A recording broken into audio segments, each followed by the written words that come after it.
Pas ketika turun, tiba-tiba banyak yang jual. Pindah ke judi online, pindah ke slot, dan lain sebagainya. Ini, fenomena kita seperti itu. Fenomena masyarakat kita seperti itu. Hanya melihat dari aspek cuannya. Padahal tidak tahu, dalam slot itu jelas ada pengaturan kemenangannya berapa persen. Kan tentu pihak slot tidak pengen rugi kan. Iya.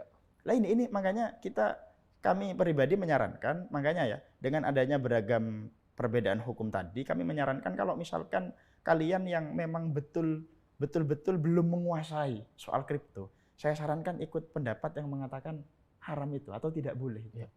Untuk sebagai langkah hati-hati. Sedangkan apa? Sedangkan kalau misalkan kalian yang memang betul-betul ahli dalam bidang kripto dan sudah belajar, tahu kemanfaatan kripto, ya, koin mana yang itu jelas dan lain sebagainya, maka apa? Silahkan ikut pendapat yang mengatakan itu boleh. Dalam hal ini adalah tadi LBM NU Yogyakarta.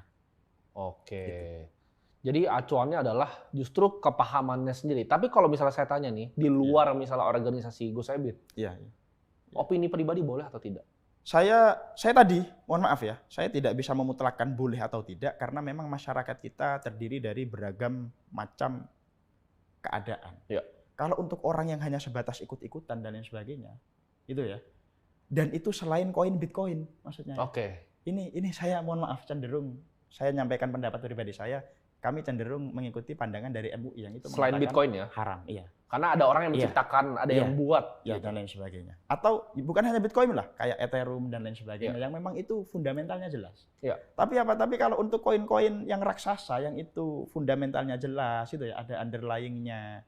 Lalu potensi untuk terjadi manipulasi, penipuan ini semacam tidak ada. Iya. Maka kami pribadi cenderung mengatakan boleh